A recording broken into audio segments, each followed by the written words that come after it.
What's good with y'all, man? It's CTZ. So with the playoffs already set and round one currently in motion, we've already seen some craziness happen. Yesterday, Tyrese Maxey got molested, which led to a DiVincenzo game winner. We also saw the crazy comeback in Denver, which led to that Jamal Murray sidestep game winner over AD. So today, we're going to be predicting how the NBA playoffs would play out, but in Play Now Online. I'll essentially be breaking down each matchup and picking which team I think would advance if it was played in 2K, and every round will be best of 3, just like how they did it for the $1 million Play Now tournament. Quick disclaimer, I will be doing this entire video with no injuries. We got to keep it interesting, right? So drop a like on the video if you're enjoying the playoffs already, and comment down below which team would go all the way to the finals if this was in 2K. And now let's get right into it.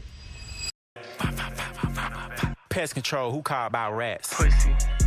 Who won't smoke with us? Who won't smoke with us? Who won't smoke with us? All right, so for the first round, we're going to go through the entire West and then go through the East right after. First up, we got the number 1 OKC versus the number 8 Pels. A very interesting and good-ass matchup in 2K. So with OKC, they have one really good shot creator, obviously, in SGA. And they also have a crazy defensive anchor in Chet holding down in the paint, who just basically sends every shot off the backboard. Whereas with the Pels, you got CJ and BI making plays with the ball, Trey and Herb Jones as your 3 and Ds, and then Zion as a lob threat and sometimes even a ball handler too if you run that small ball lineup, which is exactly how I would use that team. Because if you use Jonas Valanciunas, like, yeah, you get size inside the paint, but he is slow as hell, and his release is also really baited because of how slow it is too. But SGA, man, he is insane in real life and in 2K. He's really a big guard at 6'5" or 6'6". That's a 3-level scorer, and he has all shooters surrounding him, and even on his bench too, he got mad shooters. But for me, it's going to come down to the biggest factor, and the biggest matchup for this series is going to be between Chet and his opponent. He is so OD in 2K. Like, the fact that he could lock up the paint and still move his feet on the perimeter and then get a rebound and push the ball up the court is just so much. And on top of that, he could spread the floor, man. If you use him in that Dex Pop situation, he is so tough to guard. It's just hard to guard a team when you have 1 through 5, especially the 5 that can shoot the 3 ball. Whereas if you compare it to the Pels, if you run the small ball lineup with Zion at the 5, he's only 6'6", and he's a liability also in shooting. So defensively, rebounding, and shooting, that's already 3 liabilities for Zion. Obviously, he'll be great on offense with the exception of shooting, but that's a lot of holes to fill for Zion. And then, like I mentioned earlier with Jonas Valanciunas, yeah, he's bigger. He won't get bodied in the paint, but he's slow as hell. So Chet's going to be able to run around him the whole time, up and down the court, especially when it's in a transition break. So all in all, they match up well at the guard and wing spots. For the most part, it's really just that center position, that center matchup that's going to make the big difference for me. So I'm going to have to take OKC advancing to round 2 in a 2-1 series against the Pelicans. Next up, we have the number 4 Clippers and the number 5 Mavs. Another interesting and very good first round matchup, but definitely not as good as the previous matchup in my opinion for 2K standards. So again, this is with no injuries. We got a defensive heavy team in the Clippers and an offensive heavy team with the Mavericks. The Mavs can really score at will at the guard position, but are pretty limited everywhere else except for shooting. If you run their traditional bigs, you have 2 non-shooting bigs in either Gafford and Lively. But the big I would definitely run if it was a comp matchup, it would be Powell because of his shooting ability, but he's also a liability on defense and rebounding. And don't get me started on their wings, man. Josh Green and Derrick Jones Jr. aren't very good in 2K. Like, Derrick Jones is criminally underrated. He should have way better defensive ratings and badges in 2K because in real life, he be guarding the ball for them. And on top of that, him and Josh Green's releases are mad slow. Whereas with the Clippers, I'd go with the lineup of Harden at the 1, PG at the 2, Kawhi at the 3, PJ Tucker at the 4, and Daniel Tice at the 5. 1 through 4 can literally switch every screen. Harden is a big guard. He's 6'5" and he's pretty fat. And then 1 through 5 on offense can shoot the 3 ball as well. So as a Clipper user, if I was running into a Mavs opponent that was comp, I'd be living with any of the Mavs bigs trying to score on Tice because the ball isn't in Luka or Kai's hand at that point anymore. And if it is in their hand, you still got PG and Kawhi to give them hell on defense. So all in all, I easily take the Clippers winning this series, and I would even say it would be 2-0 for the Clippers to advance to round 2. Moving on to number 3, Timberwolves and the number 6 Phoenix Suns. I'm not gonna lie, 2K be mad disrespectful to Ant-Man. He has one of the worst face scans in the game, especially as a rising superstar in the league. And on top of that, his release is on the slower end along with Karl Anthony Towns, and those are supposed to be your two best offensive players. And then to round out the lineup, it would be Jaden McDaniels, obviously as your 3-and-D, and he's going to guard the ball. And Mike Conley, just because he's the fastest guard that has the best dribble sigs, and he can shoot the 3-ball. Now here's where some people might disagree, but I'm going to bring in Naz Reid to finish out the lineup and put him at the 4 or the 5.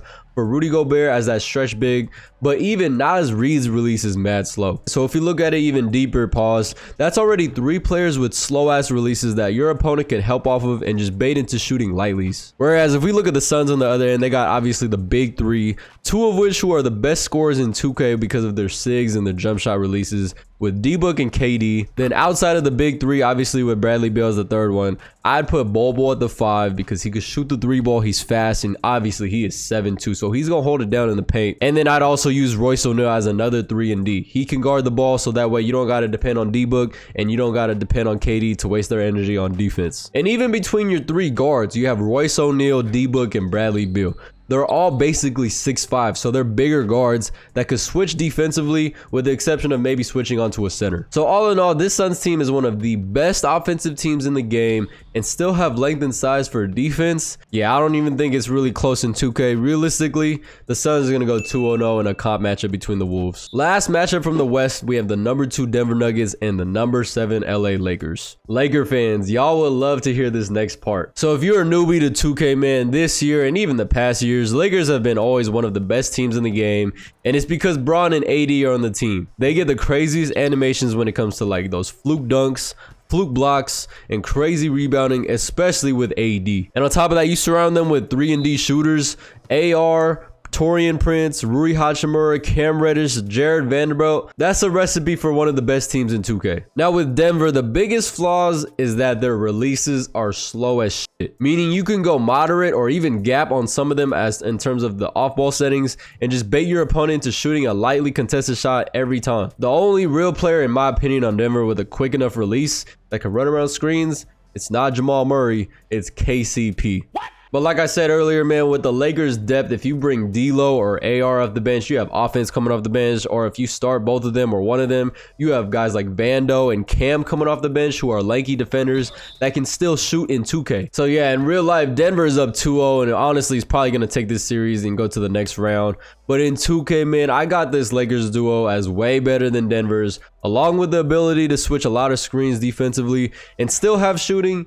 Yeah, nah, I got LA taking this series in 2K 2-0. Moving on to the East Coast now. We have the number 1 Celtics versus the number 8 Miami Heat. So let's look at the Heat, man. They have Jimmy Buckets. Obviously, like I said, there's no injuries in this video. Tyler Hero, Duncan Robinson, and Bam Adebayo. Those are your 4 main starters. Outside of them, it's really a toss-up of really just personal preference. Because those 4, like I said, can shoot the 3-ball. Bam is a little shaky. But then again, you have liabilities on defense with Tyler Hero and Duncan Robinson. Now, if you bring in Caleb Martin or Jaime Jaquez, they are bigger bodies that can defend, but their releases are really baited pretty slow. Same with Scary Terry. He has actually both of those. He has a slow release and he's a cone on defense. Me personally, I probably would use DeLon Wright in this scenario just to cover up for defense. He's a big guard with insane D.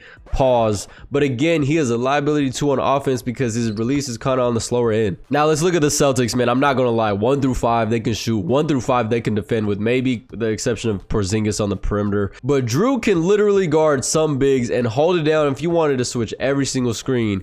He is 6'5" and big as shit. No diddy. So honestly, man, this Celtics team is so well constructed, especially just that first group. Honestly, you don't even need to use the bench in 2K, as you know. You can just call your timeouts when needed and get their stamina back. So I think it's unanimous, man. Boston will advance this first match 2-0 over the Miami Heat. Next up, we have the number 4 Cleveland Cavaliers and the number 5 Magic. I'm not gonna lie, this is the most boring series in real life. But in 2K, a somewhat decent matchup. You got a team with 2 playmakers in the Cavs and 2 twin towers also holding it down in the paint for defense. While the other team, you can go big as shit with the Magic, but don't really got a scoring guard. Me personally, I'm gonna go with full length still, and I'm gonna go with Anthony Black at the 1, Franz Wagner at the 2, J.I. at the 3, Paolo at the 4, and Wendell Carter Jr. at the 5. Obviously, crazy length for defense, but no one to really kind of play make for you and run around those screens with the exception of Anthony Black, who, if you don't know, keep in mind is a rookie, so his ratings, badges, all of that, hot spots are not really there yet. With the Cavs though, you have Darius Garland and Spider, who can both create so much offensively for you.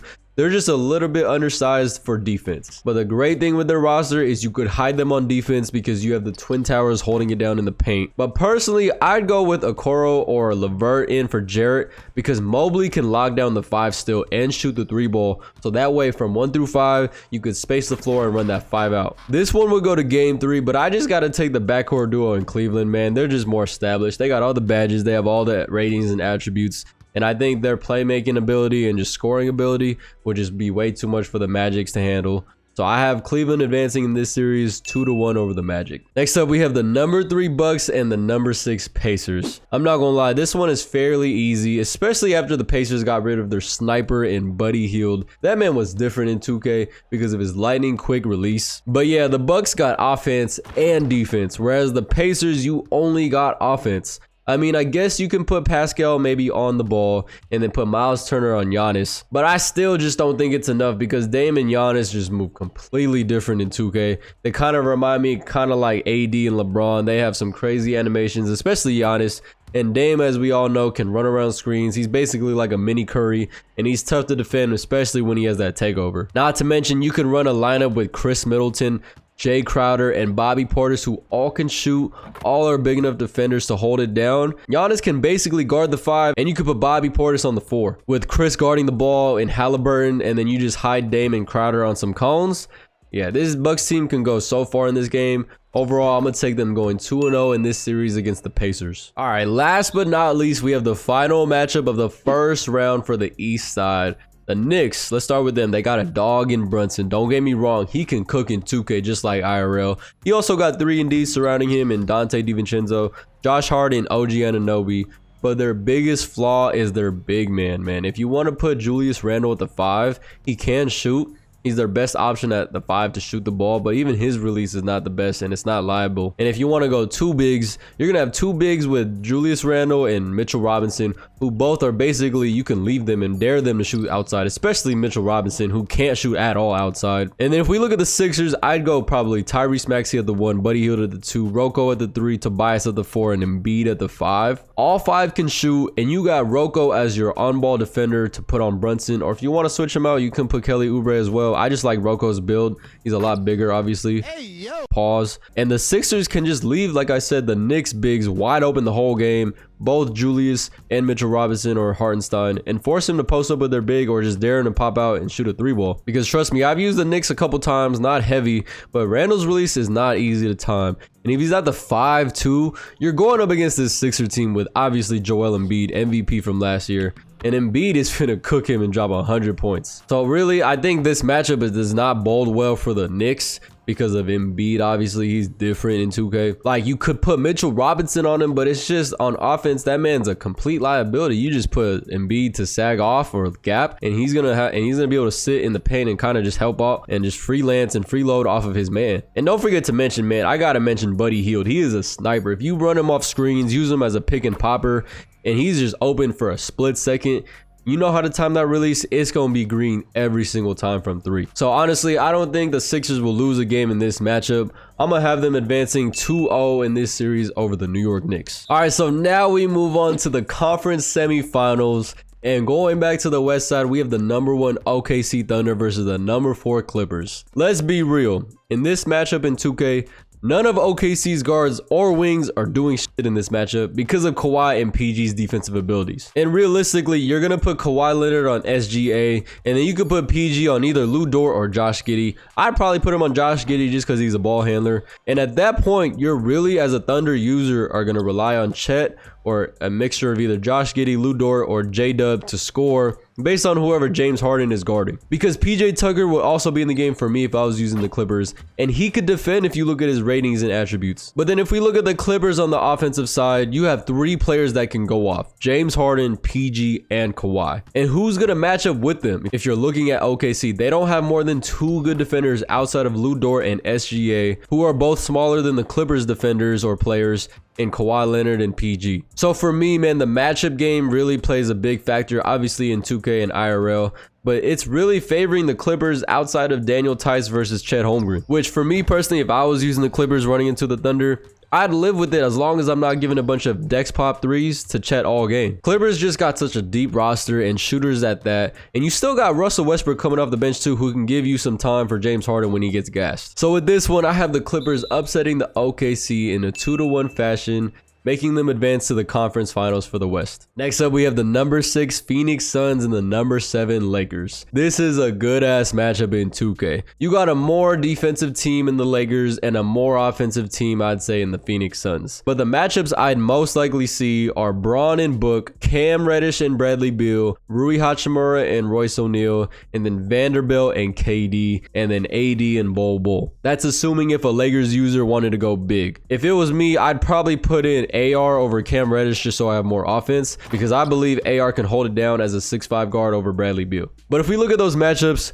who would win their matchups? Obviously, Braun's going to win that matchup. He's going to be able to lock up D-Book, whereas D-Book cannot guard him. Cam Reddish slash AR should be able to kind of neutralize Bradley Beal. But on offense, man, if you have AR, Bradley Beal's not going to be able to hold him. And if we look at Rui Hachimura and Royce O'Neal, I believe they equal out. KD would obviously win his matchup over Vando. But Vando, don't get me wrong, it won't be easy because he's 6'8 and he has defensive abilities in 2K. And then at the 5 position, if you run Bol Bol at the 5 instead of Nurkic, obviously AD will destroy Bol Bol on the boards. Obviously, Bol will still get some stops, but at the end of the day, man, AD will always just get those crazy animations. So all in all, I believe the Lakers' defensive abilities outweigh the Suns' offensive ability because the Lakers still got AR and D'Lo if you want to go with that bigger lineup that I mentioned earlier. Whereas with the Phoenix Suns, you don't really have a bench if you wanted to use a bench. And if you do, you have really Yusuf Nurkic coming off, who's slow, baited release. And outside of that, I really don't know who you would use because Grayson Allen is small, IT is small. Like, they're going to take advantage of on defense. So I got the Lakers upsetting this match as well, going 2-1 over the Phoenix Suns, making them advance to the Western Conference Finals. Moving to the East now, we have the number 1 Celtics versus the number 4 Cavs. Again, the Celtics are just insanely good this year. They can neutralize Darius Garland and Spider offensively.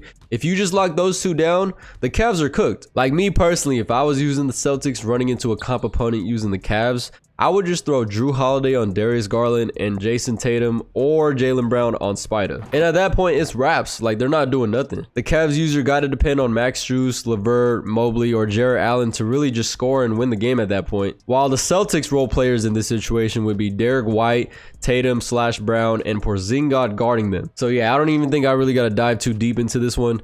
I think it's a light breeze for the C's to advance 2-0 over the Cavs going to the Eastern Conference Finals. And last but not least, man, the last matchup we have for the conference semifinals is the number 3 Milwaukee Bucks and the number 7 Sixers. So now in this matchup, the Sixers are going up against a better guard from Brunson to Dame and someone who can neutralize Embiid in Giannis and Brook Lopez. If we look at the matchups, Rocco can still guard the ball, which would be Dame Dollar. But the biggest question is, can Embiid guard Giannis if your opponent was to go small using that small ball lineup with the Bucks? And personally, I don't think so, because Giannis is so fast and gets those crazy fast animations, kind of like basically AD. And on top of that, Tyrese Maxey and Buddy Hield are gonna get exposed by either Dame Dollar or Chris Middleton. So I think the Bucks can match up overall way better defensively with the Sixers than the Sixers could with the Bucks. Now don't get me wrong, man, if this was 2020 Sixers with Ben Simmons still on the Sixers, my goodness, that would change everything. But it's not the case. So I got the Bucks advancing to the conference finals for the East, sweeping the Sixers 2-0 this series. All right, so we have the final 4, man, the conference finals for the East and the West. We're going to start with the West, go back over there,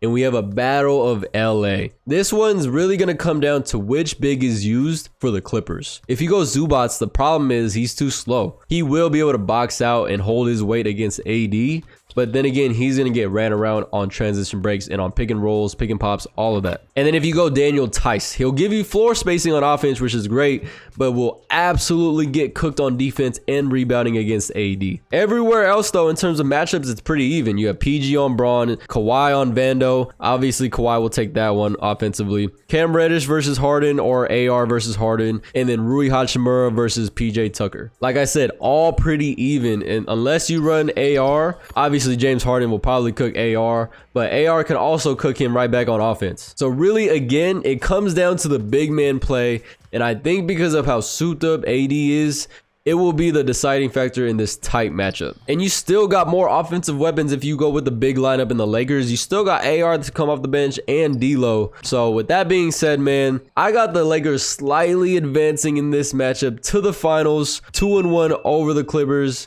in the Western Conference Finals. And now we head over to the East, man. We have the first tough matchup for the Celtics as they go up against the number 3 Milwaukee Bucks. Again, a very interesting matchup.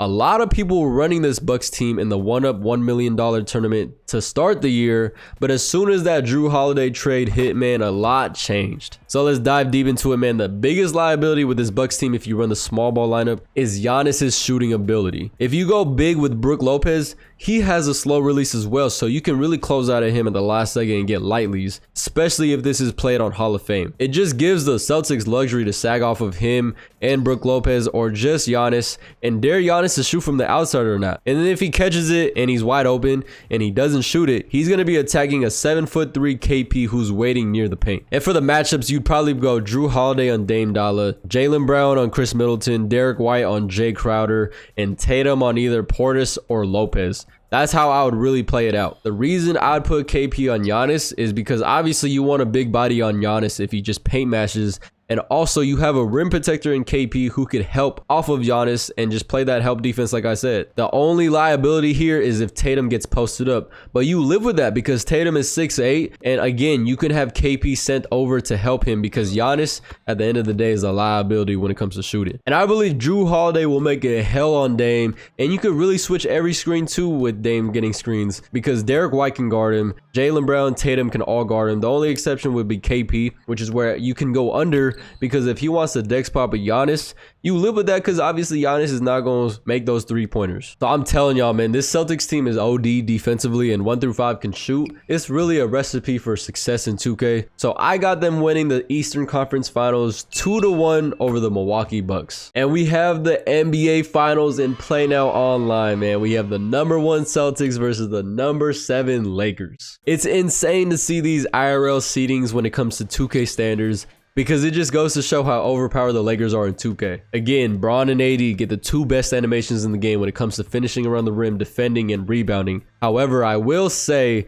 their biggest flaw is outside shooting. Braun can shoot the 3-ball, but he has a slower release, so it's kind of baited. Same with AD, slow release, but he's an even worse shooter than Braun. And then looking at the matchups, it would be Tatum on Braun, Porzingis and AD, Drew and AR, Derek White on Taurean Prince, and Jaylen Brown on Rui Hachimura. Celtics can literally switch everything except for AD screens. And what most people do, even speaking from personal experience using this Lakers squad heavy, if the Lakers are running a Braun and AD pick and roll, you can literally go under both of those and dare Braun or AD to deck swap and shoot the 3-ball, which is not easy to do considering their slower releases. So in the half court, what I realized is most Laker users basically depending on AR to cook in the half court with pick and rolls, but as long as you put Drew Holiday on him and switch majority of those screens, AR is not going to do nothing. And if you look at it on the other end for the Celtics offensively, if you see AR in the game, especially D'Lo, but not a lot of people, like I said, run D'Lo. So if you see AR in the game, you could just send his man on the backcourt